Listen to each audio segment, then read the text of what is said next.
Hi friends, welcome to gold kitchen. இன்றைக்கி வீடியோவில் நம்ம காய்ந்த இலைகள்லேருந்து மண்புழு உரம் தயாரிக்கிறது பார்க்கலாம்.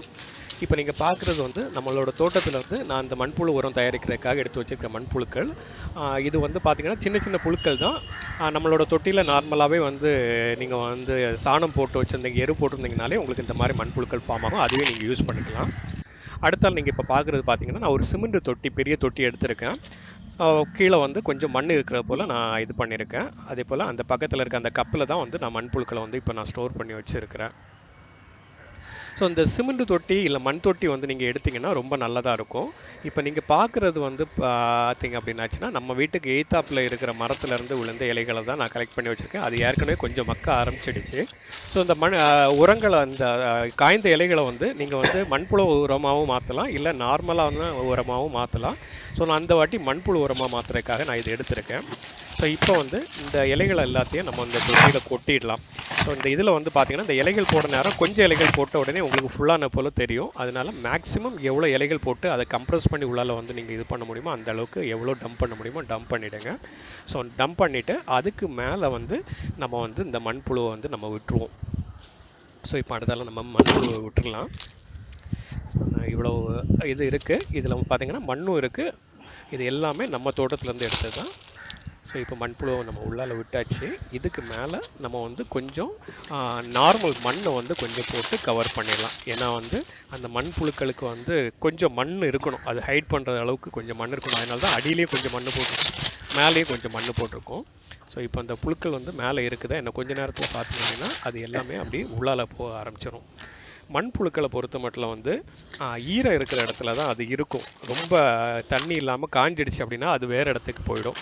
அதே போல் வெயில் இருக்கிற இடத்துலையும் மண்புழுக்கள் இருக்காது. ஸோ இதனால் நம்ம என்ன பண்ணணும்னா, இந்த தொட்டியை ஒரு நல்ல நிழல் பாங்கான ஒரு இடத்துல வைக்கணும். அப்படி இல்லாட்டா இதுக்கு மேலே ஏதாவது மூடி போட்டு நம்ம கவர் பண்ணணும். சூடு அதுக்குள்ளால் பெருசாக அஃபெக்ட் பண்ணக்கூடாது.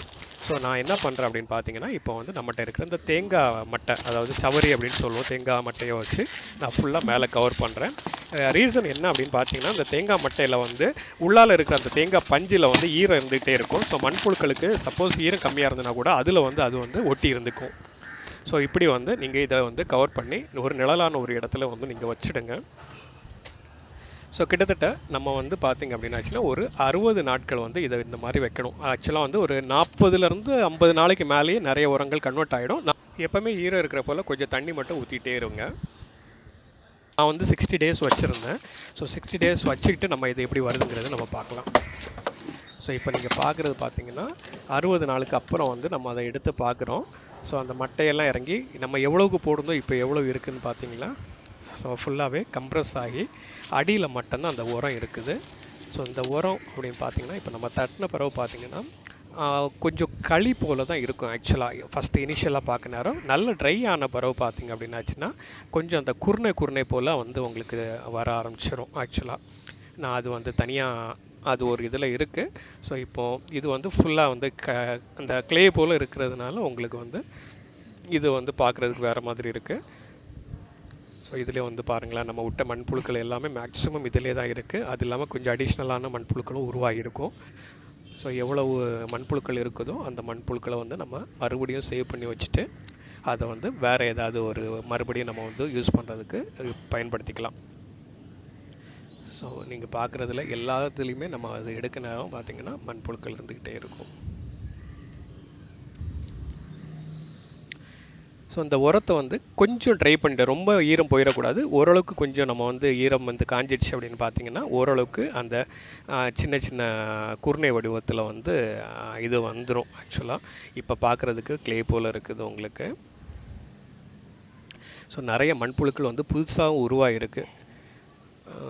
நிறையா இருக்குது, சின்னதும் வந்திருக்கு, நம்ம ஏற்கனவே விட்டதும் நம்ம ஒரு கையளவுக்கு தான் விட்டோம்.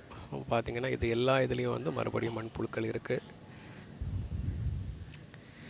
ஸோ இந்த உரத்தை வந்து நீங்கள் லைட்டாக நான் சொன்னது போல் வந்து கொஞ்சம் ட்ரை பண்ணிவிட்டு அதுக்கப்புறம் ஏதாவது டப்பாவில் போட்டு நீங்கள் அடைச்சி வச்சிட்டிங்க அப்படின்னாச்சுனாலே உங்களுக்கு வந்து அதை ரொம்ப நாளைக்கு நீங்கள் யூஸ் பண்ணலாம். கிட்டத்தட்ட ஒரு 3 to 5 months வரை நீங்கள் வந்து க்ளோஸ் பண்ணி கொஞ்சம் ஈர பதம் இருக்கிறது போல் பார்த்துட்டிங்கன்னா அது வந்து உயிரோட்டம் உள்ள ஒரு உரமாக இருக்கும். ஸோ இதில் இருக்கிற மண்புழுக்களை கலெக்ட் பண்ணி நீங்கள் ஏதாவது உங்களோட பக்கத்தில் இருக்க செடி தொட்டிலையோ இதுலையாவது நீங்கள் போட்டு வச்சிட்டிங்கன்னா அதில் இருக்கும். ஈரம் இருந்துகிட்டு இருந்துச்சுன்னா அந்த மண்புழுக்கள் வந்து வேறு எங்கேயுமே போகாது. அது நீங்கள் எந்த தொட்டியில் விட்டிங்களோ அந்த தொட்டியில் இருந்துகிட்ருக்கும். அல்லது நீங்கள் என்ன பண்ணலான்னா இதுக்கு அடுத்தால ஒரு பேட்ச் நீங்கள் பண்ணுறீங்க அப்படின்னாச்சுன்னா அது வந்து நீங்கள் எருவில் வந்து இது மண்புழு உரம் தயாரிக்கணும் அப்படின்னாச்சுன்னா இந்த மாதிரி ஏற்கனவே நம்ம இப்போ பண்ண அதே ப்ராசஸ் தான். ஸோ அதில் எருவை கொட்டிட்டு மண்புழை விட்டுட்டு நிறைய தண்ணி கொட்டி வச்சுருங்க. மேலே கொஞ்சம் மண் போட்டு லைட்டாக மண் போட்டு மூடி நிழலான ஒரு இடத்துல வச்சிட்டிங்கன்னா அதிலே வந்து நம்ம மண்புழு உரம் தயாரிக்கலாம். ஸோ இன்றைக்கி உள்ள வீடியோவில் வந்து நான் உங்களுக்கு சொல்லணும்னு நினச்ச விஷயம் இதுதான். ஸோ வீடியோ பிடிச்சிருக்குன்னு நினைக்கிறேன். அடுத்து வேறு ஒரு நல்ல வீடியோவில் பார்க்கலாம். சப்ஸ்கிரைப் பண்ணாதவங்க சப்ஸ்கிரைப் பண்ணுங்கள், உங்கள் ஃப்ரெண்ட்ஸுக்கும் ஷேர் பண்ணுங்கள், லைக் பண்ணுங்கள். தேங்க்யூ.